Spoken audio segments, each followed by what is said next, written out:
I don't know what that's supposed to mean, but the woman bursts in, runs over, slams her hands on the father's desk, demanding to know what this story is about, putting a sewer rat in charge of teaching her daughter. Miriella says, "You don't understand. We're talking about Ellen. She's an incredibly precious girl." He takes off his glasses like, "Do you think I like that she has to learn from a commoner too? But every noble instructor quit, so what's the option?" She insists she doesn't care. He brought in some filthy guy who used to get himself dirty with mercenaries. He says she has no idea how hard it is to find a competent magic instructor. Besides, Derek was recommended by Isolan. She covers her face and says it doesn't matter. He needs to have at least the minimum qualifications. Why didn't he bring his brother Flan? He was busy before, but it should be different now. He should be available. He asks if she's seriously suggesting the defense commander become a tutor. She must think running a city is a game. But she tells him it's dangerous to let their daughter's reputation in high society get destroyed too. He doesn't realize the teacher is the most important part, and for the most important role, they've got a commoner. Then the door opens, and the shameless blonde girl walks in. "Mom, calm down, for the love of God. You came in here just to fight." But the mother tells Valerius to get away. This is an extremely important situation, and they need to resolve it. The most important thing is whether that mage actually has the qualifications to teach her. Then Reg appears behind them saying he agrees. The mother looks excited, and he says, "Yeah, a guy like that, a commoner among nobles, is not normal." Of course, if he has enough talent, Reg wouldn't see it as a problem, and that's why he's asking his father to let him test Derek's qualifications. If Derek can be defeated in a duel, the father cuts him off. "Don't even try it." Tells him to stop with the funny ideas, but Reg says then he'll test Dara. Valerius doesn't get it. Reg says if Derek is really fit to be her teacher, then she should have gotten incredible results. I'll verify her competence in a duel. So he just wants to fight his little sister out of nowhere. "She's younger than you, what's wrong with you?" And apparently the father allows it, because Rag is already leaving the room while Valerius yells after him, "Rag, are you out of your mind challenging your sister to a duel?" Rag turns back and asks if he really thinks Diella has suddenly become a good person. He must have forgotten everything she did. Valerius says even so, they have to remember she's their only sister. Same flesh and blood, so they have to. Rag cuts him off, saying her flesh and blood is a curse on this family. Not only have her screw-ups already affected him, if she shows up in high society the way things are now, it'll be even worse. Valerius looks kind of drained, like that's exactly how he feels. And then Rag starts going off, saying Diella's the one who crossed the line from the start. She was better off rotting away in that village. Then Rag's left full of hate. A bird lands on a branch, and she opens the door calling for our boy. And he's wondering why she's there so early just to annoy him. Out of nowhere, she throws a paper onto his book and says that if she loses this duel, he's fired. He gives her this bored glance and says, "Yeah, he already heard." Considering Rag is an experienced one-star mage, it's going to be really hard. She's pissed, asking if he doesn't have any other advice to give. If he doesn't come up with a plan, he's getting fired. Derek says he's a mercenary.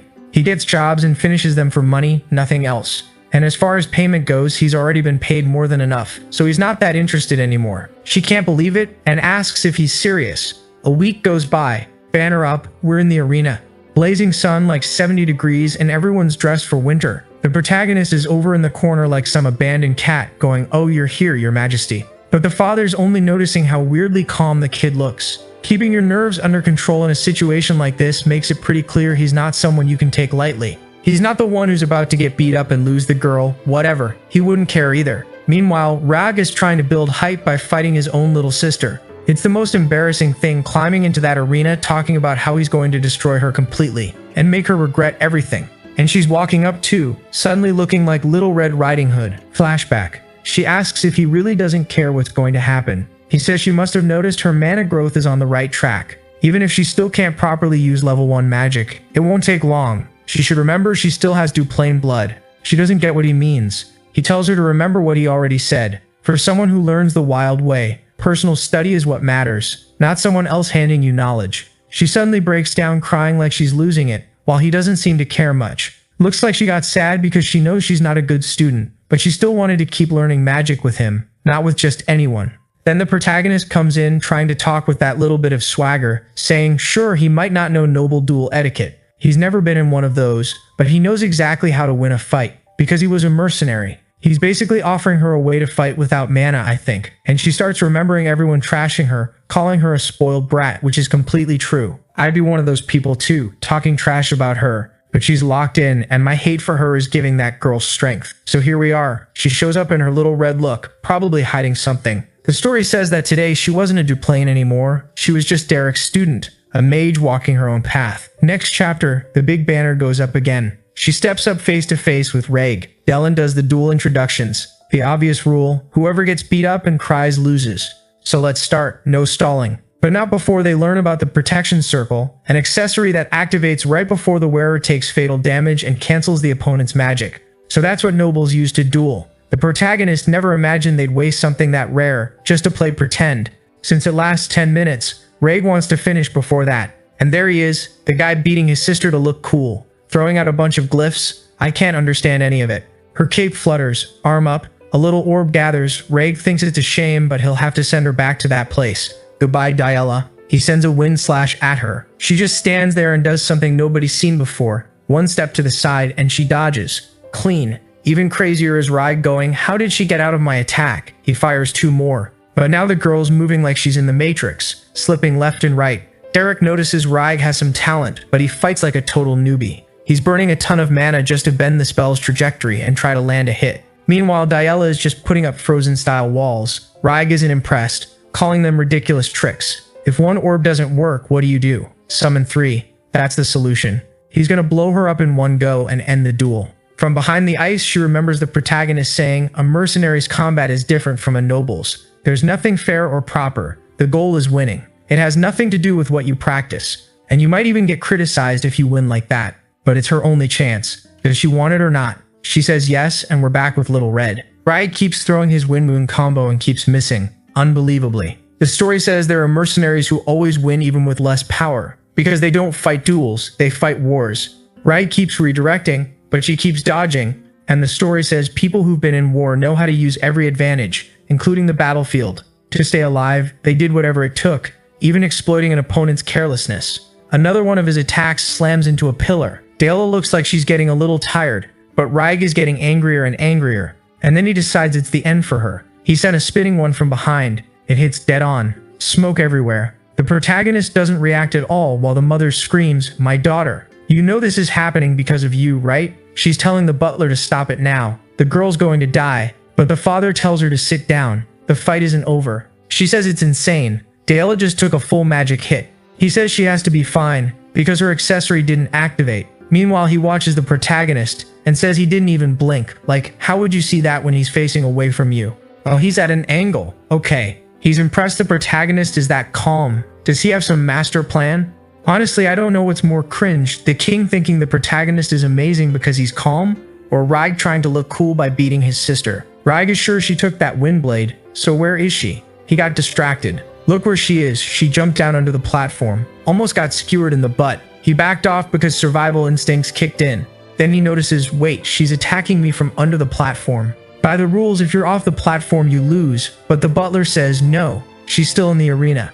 As long as she doesn't leave the boundary underneath, it still counts. Raig realizes nobody's used to this kind of cowardly fighting, and he realizes it too late because he almost gets nailed by a huge ice spike again. Ice shots flying everywhere. He sees she's going to keep doing this because he can't hit her down there. But it's obviously humiliating, she's not following noble etiquette. He looks into the hole, and there she is, like a little rat in there, just staring up at him with pure hate. He says he's seen that look somewhere before. It was the same calm expression Derek had when Valerius grabbed him by the throat. He's sure his sister never would have come up with this plan. This is Derek's strategy. Now the most embarrassing member of the family decides to stop pretending and says fine, he'll play this game. Up in the stands, Muriel is like, wait, Diella threw herself under the platform in that filthy place full of dust? What are you doing, my dear? Stop this fight right now, it's shameful. And then basically, shut up. Let's watch and see what happens. Down below, the little yellow armadillo is just watching the mana flow. Raig tries to cast another spell from above, but almost gets his backside pierced again. Every time he starts chanting, he almost takes a hit. Then he glances to the side and sees a huge pole. Diella notices the mana flow stopped. He's got some kind of plan, but she doesn't care. The moment he does anything, she's attacking. Dylon tells the young master not to do it. Raig starts acting like some Pirates of the Caribbean character, trying to hang off the mast, saying from there he can't be reached.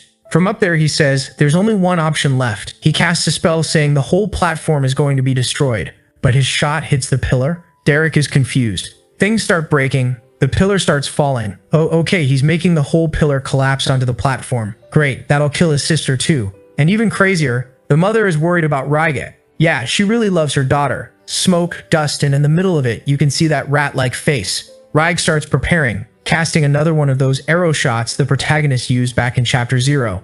But the blonde girl senses the danger, throws her arm out to block, except she's out of mana. She panics. The arrow is still coming, almost hits her in the head, barely misses. She pops up to the side and Raig gets confident. The closer she gets, the better for him. But she closes the distance so much her foot lands on his chest. So now he's getting physically beat up by his little sister. He drops to his knees, embarrassing. She even grabs sand off the ground and throws it in his eyes. I thought she was going to use that moment to kick him in the face too, but she goes for a climb instead. Raig wipes his eye and realizes if she's running now, it's because she's out of mana. It's ridiculous for her to go that far when she knows she can't win. But fine, this fight is about proving her worth, and if that's the case, he's going all out as the older brother. I've never seen someone lose so much aura. He climbs out of the hole looking pathetic. Even Diella looks more respectable than him by the end. Blood's coming out and everything. And it looks like she's remembering what the protagonist said. Think of mana use like using a paintbrush. You have to gather the mana around you to create your artwork.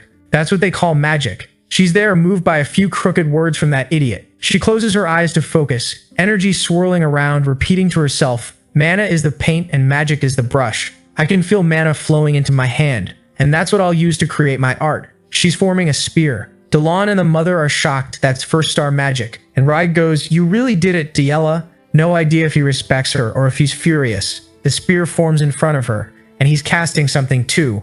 He's about to drop a whole rainstorm on her. He says he'll strike first to guarantee his win. Diella launches her attack and he answers with the arrow downpour. One goes straight into the other. Energy explosion in the middle of the arena. The whole family in shock. In the middle of it all, there's a big ball of mana. Raig and Diella are both panting, while the protagonist is there as always, completely expressionless. And now, nice, let's go back a year for a flashback of those baby birds with their mouths open waiting to be fed. Diella says, "My lord, we received a letter from the Belmiardi family. It's about the social gatherings. How do you want me to handle it?" The father looks through the door and sees the failure he brought into this world. Diella being useless like always. That's all he can think. But back in the arena, she's standing there with a barrier around her. So that was the necklace barrier activating. Right, her attack landed off to the side of Raig. And for the first time, the protagonist lowers his head for a second, thinking she lost. The loudmouth starts crying while the father watches from far away, and the mother wants to know what that was. It was supposed to be a mage fight, but it turned into something vulgar. A disgrace. Unacceptable. The mother keeps yapping, "That tutor is useless. He's blah blah blah." But the father isn't thinking about any of that. He remembers maybe when he introduced himself as Raymond Oswald de Plain, saying it was an honor to serve your highness in that war. The one-eyed man said it was good to meet him. He'd heard a lot about the boy from his father. He really had eyes full of ambition. Raymond just thanked him. And now back in the present, he's watching the girl crying.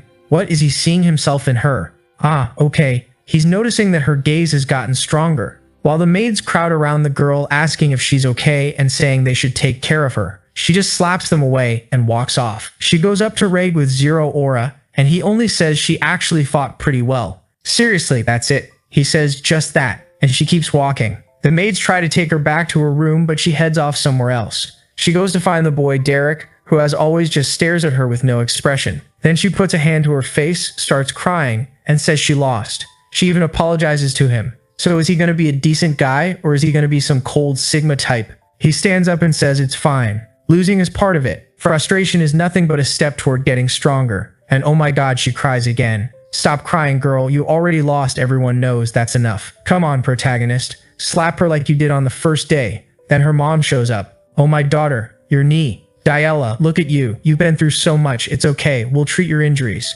Diella thanks her and walks off with the maids. And her mom wipes her tears and goes to bother my protagonist, of course. He looks back and there she comes. You filthy commoner. Do you have any idea what you've done? What did you teach her? That 1-star magic? Take this slap. She keeps going. Teaching those dirty tricks. You're ruining my family. Another slap. Trash like you doesn't deserve. She's humiliating him while the father walks up, just watching. Until Raymond slaps her cheek and tells her she's the one being vulgar here. She totally freaks out. What do you mean? I got slapped because of this commoner. He says yes, the boy is a commoner, but he's also their daughter's tutor. What father has the right to treat his child's tutor like that? He turns to the protagonist and asks him to forgive Miriella, because everyone in this world has their own way of showing love for their kids. The protagonist's cheek still burning, says it's not a big deal. Raymond turns and says, then they have something to discuss in private. They walk off while Muriela stands there furious. Obviously, in the father's office, he says the protagonist has been guiding Diela's growth in an admirable way. And as the master of the house, he wants the boy to receive a reward worthy of his work, the highest level of magic possible for an ordinary person. Does he have any interest in 3-star magic?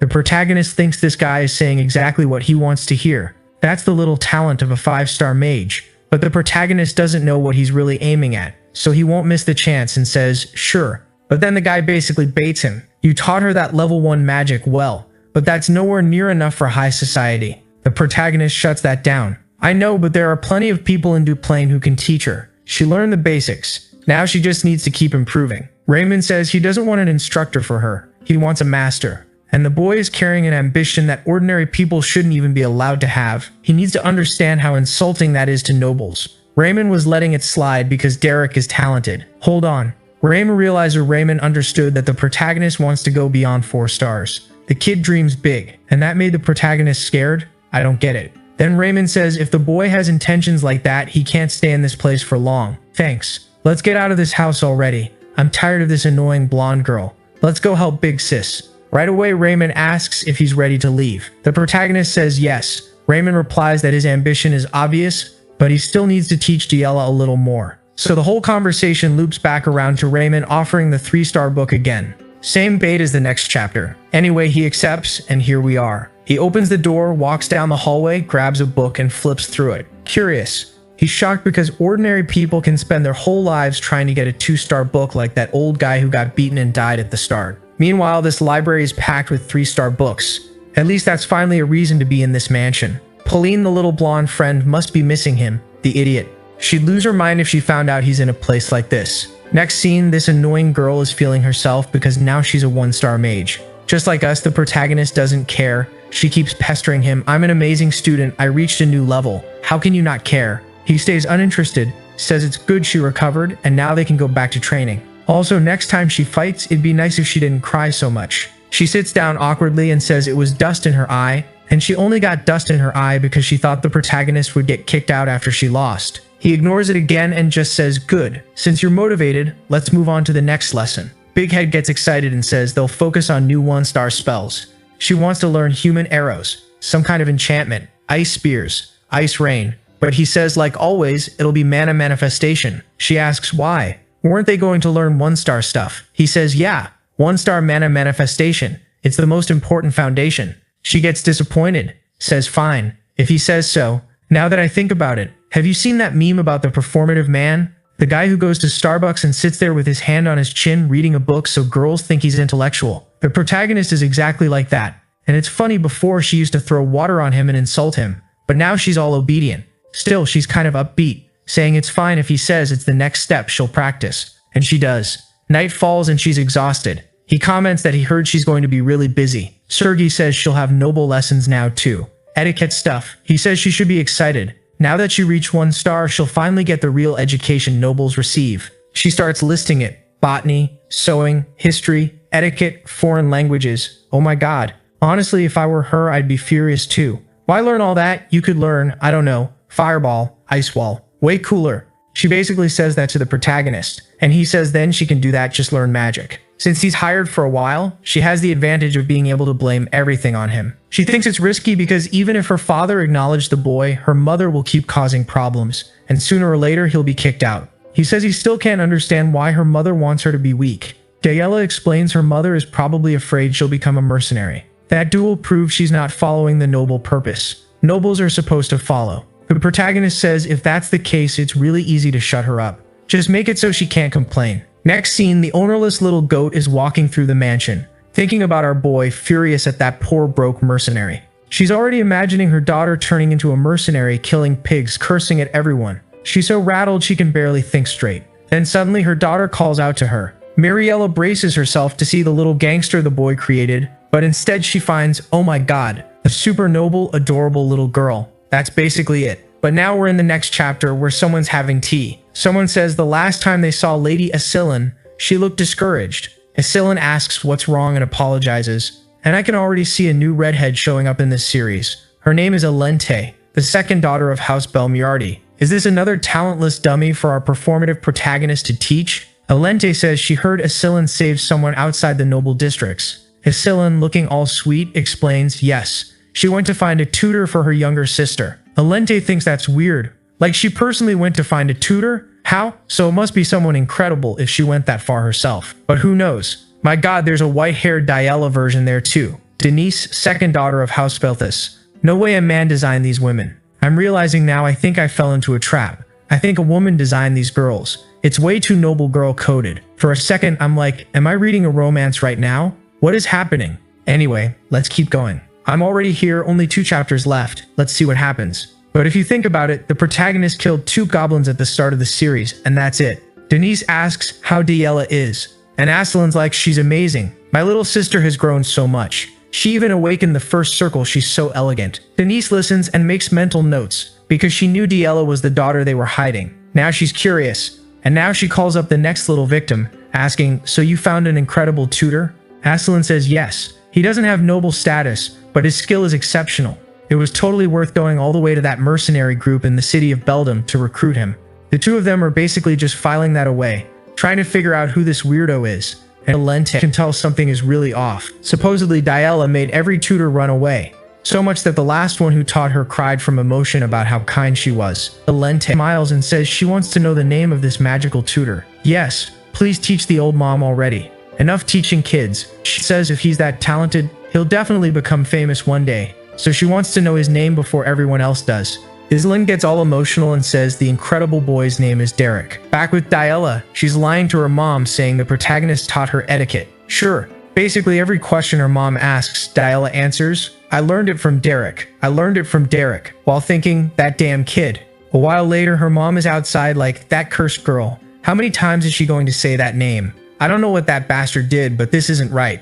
You can't please this mother. Seriously. A servant says that lately Diella has been super polite, treating everyone kindly. The gardener says she's changed a lot. She's much better. Delon says, yeah, it's really surprising. He never thought he'd see her behave so politely. The mom gets even angrier. She wants to find a way to get the boy out, but everyone keeps praising him. She's sweating cold with rage, while at night our boy is sweating cold with talent in his mana training. I don't know exactly what he's practicing, but he's trying and it's not working. Then Rag shows up. Hey Derek, sorry to interrupt your training. Derek turns around. What is it? Why are you here? Rag sits next to him. I came to talk about Diella. Then he notices the protagonist with a 3-star book and asks, like, wait, are you going to learn that? Our boy says, yeah, the Duke lent it to me to read. For a second, Rag thinks the protagonist is 3-star, but Derek says, no, I'm nowhere near that. I'm just studying ahead, let's say. But Rag remembers the father telling the boy not to be ridiculous. That kid was the real mage. So Rag wonders if Derek is lying. He just says, yeah, he really is impressive.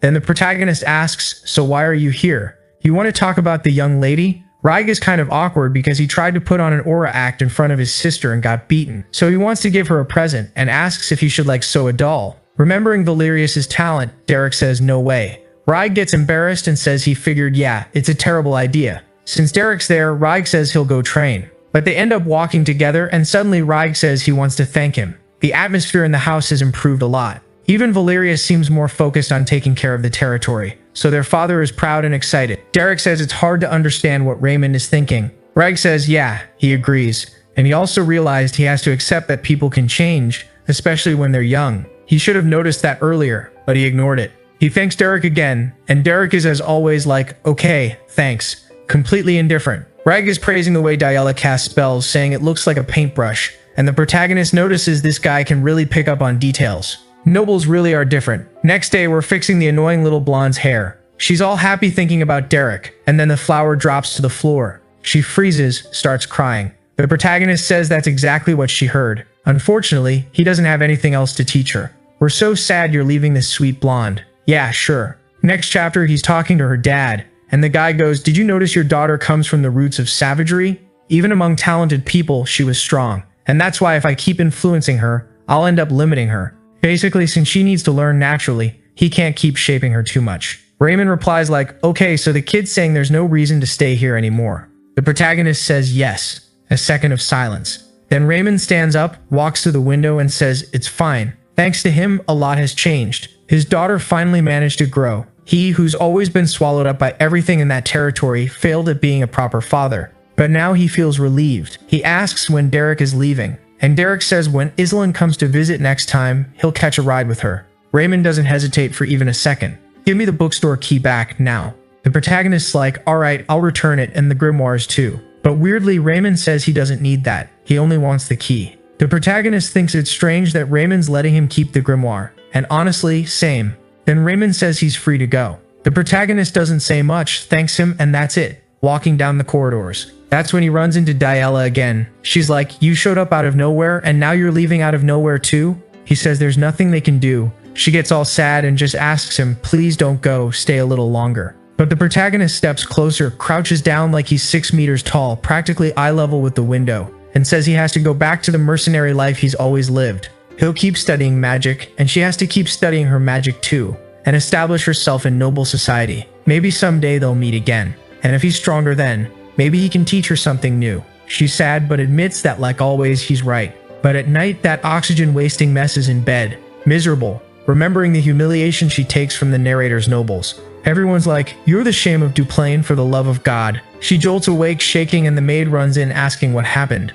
Diella starts thinking about snapping at the maid just to act awful and maybe make Derek stay. The maid keeps asking if she's okay, and Diella says no, meaning no, she's not going to treat anyone badly. Oh wow, character development. Moving on. Next scene, they get to Big Sister's carriage. She offers a ride and says they're leaving. The protagonist looks back and sees what it means to be born privileged. 5 clowns staring at him. Valeros asks if he's really leaving. Raig says the work he did here wasn't easy. He changed a lot. Our guy thanks them, and then he sees the other clown standing there with her arms crossed glaring. He doesn't react and she realizes he's waiting for her to cry and beg him not to go. That was never going to happen. The protagonist is acting like he's 70 years old. Somebody tell the author he didn't write a reincarnated grandpa. The guy loves being mature, going, it was an honor teaching you, Miss Diella. I may not call myself your master, but I hope I was a good tutor. Shut up. She's like, just leave already, you stinky weirdo. He stays quiet. She stares, then turns away awkwardly and says, he better not get hurt doing dangerous things because that's the only thing she expects. Yeah,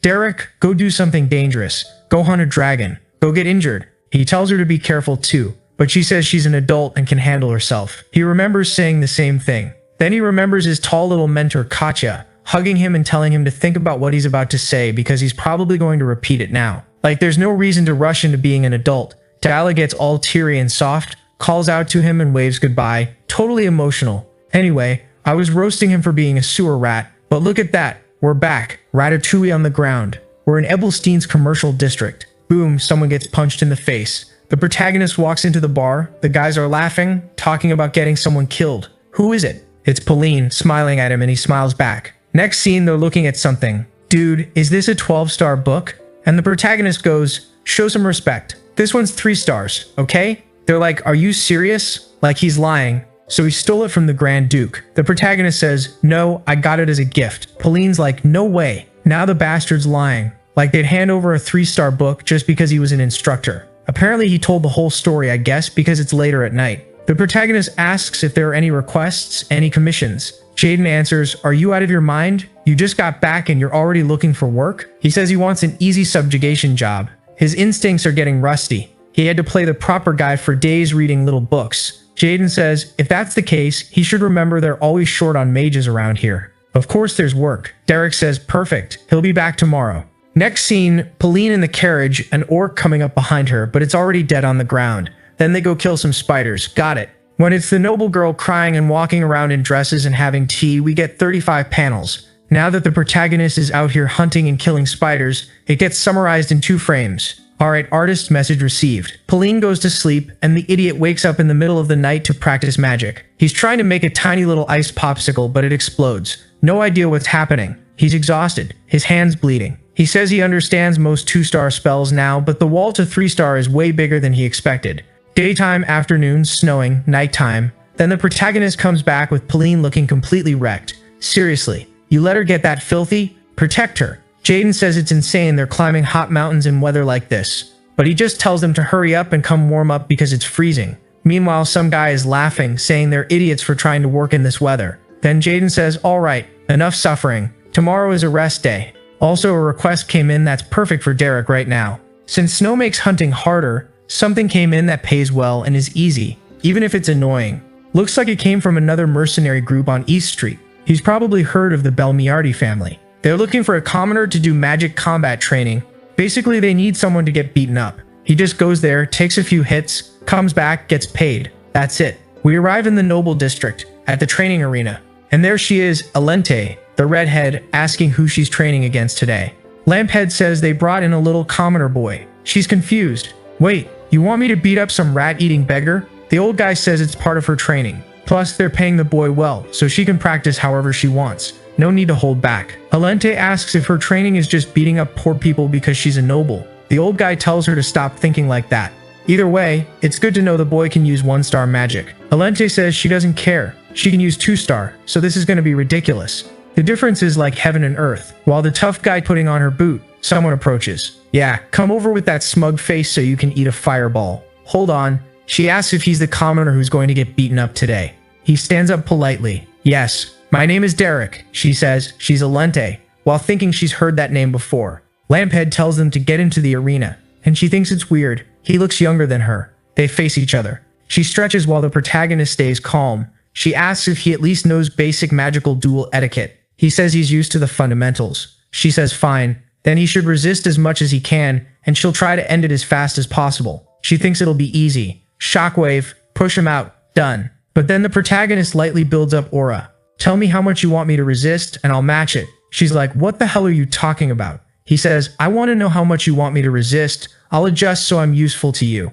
Mr. Lamphead shakes his head like the kid is doomed. Alente laughs and says he talks in a funny way. How about he tries to resist with everything he's got? The protagonist gets serious and says, okay, he'll do that. Both their hands start glowing. She starts chanting in some unknown language, feeling herself, thinking it's ridiculous for some ordinary commoner to be arrogant like this. But she gets it. If a commoner learns 1-star magic, he probably thinks he's a big deal. Today she'll teach him the difference between them and nobles. She fires a shot at him. He stares, takes one step to the side, and she misses completely. She's surprised by his matrix instincts, and he asks for the next attack. Now she's getting angry, saying she threw a little hit and this bastard is already acting confident. Fine. Now she'll show the real difference. She slams her arm down, and a bunch of arrows rise from the ground. She manipulates them. Honestly, if you have to do choreography like that just to land a hit, you're cooked, but okay. She sends them at him. The protagonist just tosses a little pebble, redirects everything, slices the arrows apart, and they fall beside her. She's in shock. He used an extremely simple spell, but with insane control and precision. Lamphead is like, so this commoner really is skilled.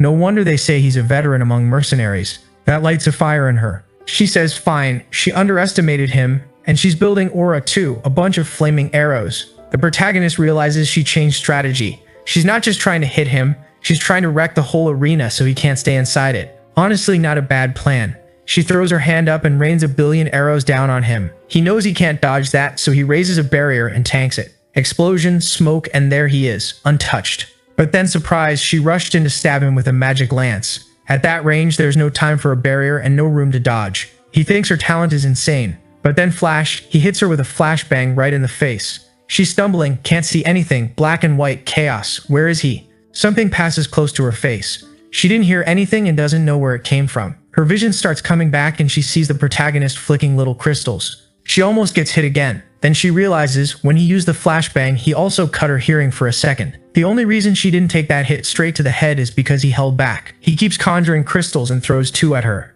She blocks like no way, but he uses the same trick. When she opens her eyes, he's already coming in low. She smiles. Quick activation is her specialty, so he's walking into a trap. She's watching his hand, waiting for something to form so she can react.